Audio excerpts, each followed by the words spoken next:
Donald Trump.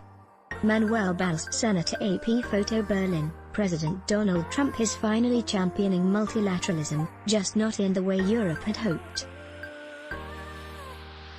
For years, German Chancellor Angela Merkel, French President Emmanuel Macron and other EU leaders have beseeched Trump to drop his America first, bull in a China shop approach to diplomacy, in favor of consensus building through the United Nations and other international organizations, advertisement they may soon wish they hadn't. U.S. Secretary of State Mike Pompeo confirmed he will travel to UN headquarters in New York on Thursday to formally trigger the so-called snapback provision that would force the Security Council to reactivate sanctions imposed against Iran in the years before a 2015 agreement to try and force Tehran to curtail its nuclear weapons program. These will be fully valid, enforceable UN Security Council resolutions, Pompeo said Wednesday. "We have every expectation that they'll be enforced. The American push for sanctions has left Europe, which is intent on keeping the Iran nuclear deal alive and opposes the US move, in an awkward position. Not only does it put the European powers on the Security Council, France, the UK, and Germany, which currently holds a non-permanent seat, in the same camp as Russia and China, both of which oppose the US position. It also creates the appearance the trio is backing Iran over Washington, Europe's most important ally." Secretary of State Mike Pompeo. Petr David Yosik, Pool. AP photo. In 2018, the Trump administration, arguing Iran couldn't be trusted, abandoned the nuclear deal, originally agreed between Tehran and 6 world powers in 2015 during the presidency of Barack Obama. Ever since, Europe has been trying to keep the deal afloat, even in the face of Iranian violations. In a prelude to this week's drama, Europe last week abstained on a Security Council vote brought by the US, on whether to extend an arms embargo against Iran that expires in October. But there's no hiding from the snapback maneuver. Either European powers will agree to enforce the sanctions, as stipulated in the resolution underpinning the Iran nuclear deal, or they won't. "It could get very nasty," said Cornelius Adebar, a German foreign policy analyst who wrote a book on the Iran nuclear deal. "The Europeans really don't know what to do."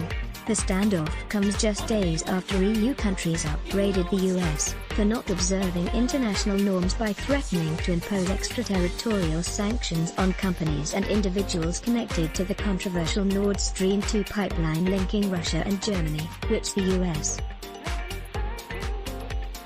is trying to block.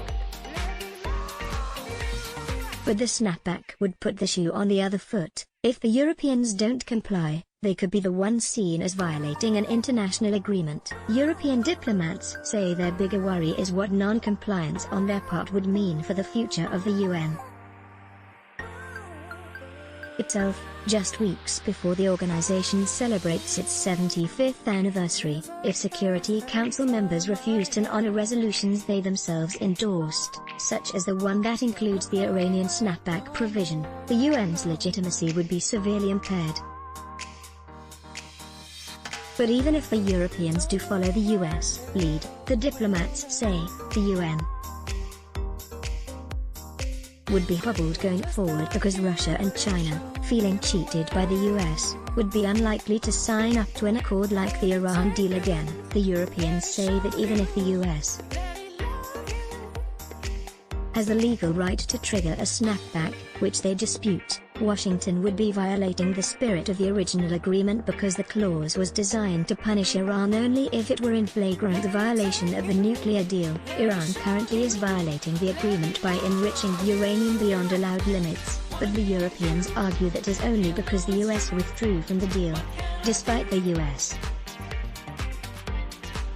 decision to pull out, the Trump administration argues it still has a legal right to exercise the snapback because the US is named in the resolution codifying the deal, which has never been amended. The Europeans are disputing the US's legal arguments, but there is no court or other institution that has the authority to rule on the matter. Ultimately, the question of whether to follow the US comes down to a political decision on the part of individual Security Council members. Even John Bolton, Trump's former National Security Council advisor and former U.S. ambassador to the UN, warned the administration it's playing with fire.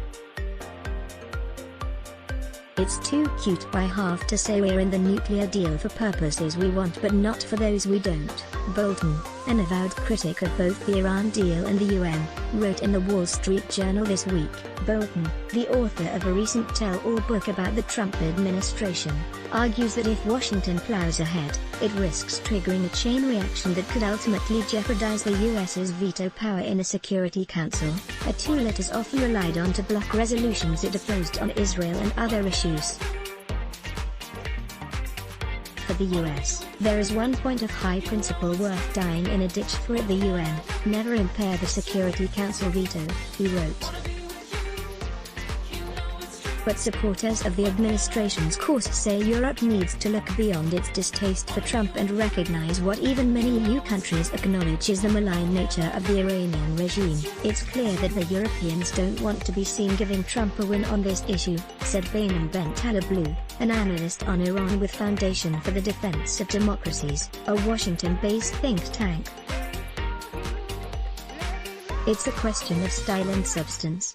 For now, the European strategy is to play for time. If Pompeo triggers the snapback, they're likely to look for ways to delay a final decision until after the November 3rd presidential election in the hope Joe Biden would reverse Trump's course. If Trump wins, however, Europe would be back to square one. What could the Europeans do?" Adabar asked. "I'm not sure. Let's block ads." "Why?" Show your love for him. Click the link in description. Thanks for watching.